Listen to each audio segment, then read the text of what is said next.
दरअसल संभल में सुरक्षा के बेहद पुख्ता इंतजाम रखे गए हैं।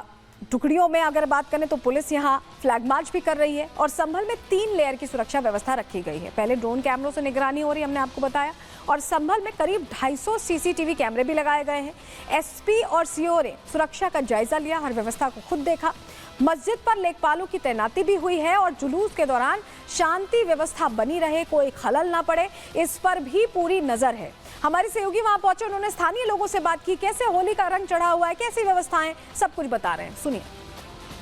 46 साल के बाद में संभल में पहली बार ऐसा होली का त्यौहार जो मनाया जा रहा है, ये बड़ा ऐतिहासिक है, क्योंकि आज तक कभी ऐसा हुआ नहीं कि संभल के हिंदू लोगों ने इतना खुलकर होली मनाई हो। संभल जो बहुत यहाँ 40 वर्षों बाद होली मनाई गई है, इतना अच्छा जश्न मनाया गया। मैंने पहले अपने जीवन में कभी ऐसी होली नहीं देखी जी। इस साल से बढ़िया होली कभी नहीं मनाई गई। इससे पहले मुलायम सिंह के टाइम में 11 बजे होली को की छपई निकलवा के बंद कर दिया गया था। इस साल टाइम से होली होगी और जुलूस भी बहुत बढ़िया तरीके से निकलेंगे। बढ़िया चल रही है होली की तैयारी इस टाइम, बहुत बढ़िया माहौल है, कतई अच्छा होली का माहौल है, धूमधड़ाके से होली मनाएं। हिंदू मुस्लिम का कोई भी हो, उसमें भाईचारा रहना चाहिए, भाईचारे से खुशी है हमें। 2 बजे के बाद नमाज पढ़ी जाएगी, तो नमाज आप लोग देर से ही पढ़ने जाएंगे? देर से पढ़ाएंगे, देर से पढ़ लेंगे, कोई दिक्कत नहीं। बहुत बढ़िया है सर, बिल्कुल आपस में अपने त्योहार बढ़िया से हो जाए, इससे अच्छी क्या बात है। आपस में मिल बांट कर अपने वो हो और कोई दंगा कोई फसाद नहीं हो, अपने आपस में वो उनका त्योहार भी सही हो, हमारा भी अपने रमज़ान चलना है, बढ़िया से हो रहा है, सब मेल मोहब्बत से रहें। देखिए, स्थानीय हर आदमी, हर इंसान यही चाहता है कि सब मेल मोहब्बत से रहें, सबका त्योहार अच्छे से रहे, और यही आपने सुना भी, लोगों की राय भी सुनी कि कैसे संभल में इस बार होली मनाई जा रही है। लेकिन अब पूरे उत्तर प्रदेश की भी बात कर लेते हैं। संभल की तो हमने बात कर ली कि कैसे सुरक्षा कड़ी रखी गई। पूरे उत्तर प्रदेश में होली के त्योहार को लेकर किस तरह की व्यवस्थाएं, चलिए जानकारी आपके सामने रखते हैं, आपको बताते हैं। दरअसल यूपी में प्रशासन अलर्ट है, 27 जिले संवेदनशील बताए गए, रिपोर्ट तैयार की गई थी और इन जिलों में पीएसी की 60 कंपनियों की तैनाती रखी गई है। डीजे की आवाज की सीमा भी तय की गई है, जिससे हो हल्ला ना हो, हुड़दंग ना हो, हर चीज का ख्याल रखा जा रहा है और दोनों समुदायों के लिए रखा जा रहा है। ऐसे में जो लोग सोचते हैं कि सिर्फ विशेष समुदाय के लिए स्पीकर डाउन कराया जा रहा है, उनके लिए खबर बहुत जरूरी है। डीजे की आवाज की सीमा तय की गई है, ड्रोन कैमरों से भी निगरानी हो रही है, मस्जिदों को तिरपाल से ढका गया है, एहतियातन ऐसा किया गया है कि उनके धर्म में कहीं इसको लेकर कोई दिक्कत ना हो, तो इस लिहाज से भी कदम उठाए गए। ये कदम जरूरी थे, ऐसे में उठाए गए हैं। अब आपको दिखाते हैं कि कैसे अलग अलग जगहों पर फ्लैग मार्च किया जा रहा है। सुरक्षा सुनिश्चित करने के लिए, माहौल अच्छा रहे, ये सुनिश्चित करने के लिए दिल्ली की तस्वीर भी देख लीजिए, राजधानी की। संभल में भी फ्लैग मार्च किया गया है, बरेली में भी फ्लैग मार्च किया गया, वहीं प्रयागराज में भी अधिकारी सड़कों पर दिखाई दिए हैं।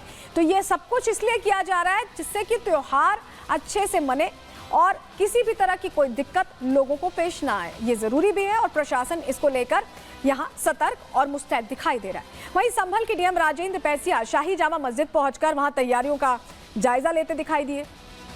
इस दौरान सीओ अनुज चौधरी भी उनके साथ मौजूद रहे। रिपब्लिक भारत से बातचीत के दौरान संभल डीएम ने अब क्या कहा है, वो भी आपको सुनवा रहे हैं। देखिए, होली का जो उत्साह और उमंग है वो हमेशा रहता है, पहले भी था, आज भी है और भविष्य में भी रहेगा। लेकिन जो उमंग है वो सबके सहयोग से जब हो तो चीज़ें बहुत अच्छे से संपन्न होती हैं। तो यहाँ पर जितने भी लोग हैं, चाहे मुस्लिम पक्ष के हैं या हिंदू पक्ष के हैं, दोनों लोगों ने ये प्रॉमिस किया है पूरे प्रशासन के साथ, पुलिस के साथ, आम जनता के साथ कि हम बहुत अच्छे से इस त्यौहार को मनाएंगे और एक सौहार्द की, समन्वय की, सहयोग की और शांति की एक नई इबारत हम लिखेंगे। और मुझे पूर्ण विश्वास है कि पूरी सुरक्षा के साथ अच्छे से ये दोनों त्यौहार संपन्न होंगे। 24 नवंबर के दिन इसी विवादित जो धार्मिक स्थल है, यहीं से देखिए शुरुआत हुई थी दंगे की। अब फिलहाल माहौल कैसा लग रहा है, क्योंकि होली जैसा पर्व इस संवेदनशील इलाके में मनाना और कितनी कठिन चुनौती हालात को संभालना। 24 नवंबर को यदि हम वो 4-5 घंटे छोड़ दें, उसके बाद से यहाँ पे पूर्ण शांति है, किसी प्रकार की कोई समस्या नहीं है। और जो कोई भी इस तरह की समस्या उत्पन्न करने का प्रयास कर रहा होता है, उसी को हम तुरंत पाबंद भी करते हैं, उस पर कार्रवाई भी करते हैं। और हमने पहले ही कहा है कि ज़ीरो टॉलरेंस की पॉलिसी के साथ आपसे निपटा जाएगा। इसलिए अपने अपने त्यौहार शांति के साथ, सुरक्षा के साथ, समन्वय के साथ, सौहार्द के साथ और एक दूसरे के साथ प्रेम पूर्वक मनाएं। पूरे संभल में कितनी फोर्स का डिप्लॉयमेंट इस समय? पर्याप्त फोर्स है, उसके अतिरिक्त आरएएफ भी है और पीएससी की 5.5 कंपनियां भी लगी हुई है। 29 सेक्टर्स बनाए गए हैं, 29 पॉइंट जो चिन्हित किए गए हैं कि क्रूशियल पॉइंट है, वहाँ पे सेक्टर मजिस्ट्रेट भी लगाए गए हैं। 6 जोन में बांटा गया है और 28 QRT की टीम है, क्विक रिस्पांस टीम, कभी भी कोई भी आवश्यकता पड़े वो तुरंत रहेंगी।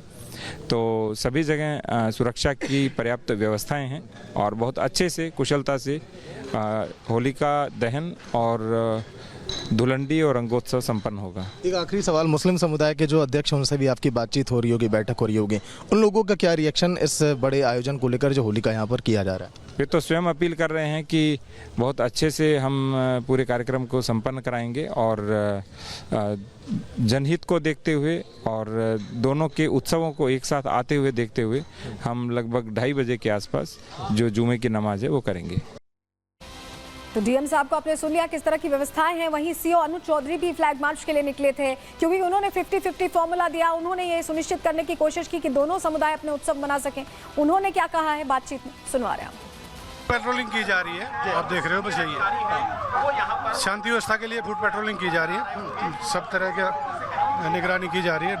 पुलिस के अलावा और कौन कौन सी कंपनियों की तैनाती की आपने डिमांड की है यहाँ पर? नहीं, कोई नहीं की, PSC है हमारे पास, कोई कंपनी की, क्योंकि पुलिस काफ़ी है। जो आपने बात कही है कि होली इस बार जश्न मनेगा संभल में, जो 46 साल के बाद, तो तैयारी उसकी उस हिसाब से एकदम कर ली गई है। हिंदू मुस्लिम भाईचारा आपको दिख रहा है अनुज जी? मैं इस विषय में क्या बोल तो दिया। चलिए जरा अब आपको 3 तस्वीरें दिखा देते हैं, कैसे होली से पहले अलग अलग जगहों पर जहां सेंसिटिव थोड़ी वजह बताई जा रही थी, तो वहां संभल में, अलीगढ़ में और शाहजहांपुर में त्रिपाल लगाए गए। और ये मुस्लिम पक्ष ने अपने आप लगाए, जो मुस्लिम मस्जिद का प्रबंधन है उन्होंने लगाए मस्जिद प्रबंधन ने। तो ऐसे में ये तस्वीरें बता रही हैं कि सौहार्द से मने, इसको लेकर दोनों ही समुदाय अपनी कोशिशें करते यहाँ दिखाई दे रहे हैं। और ये बहुत अच्छा संदेश है जो ये 3 तस्वीरें दे रही हैं।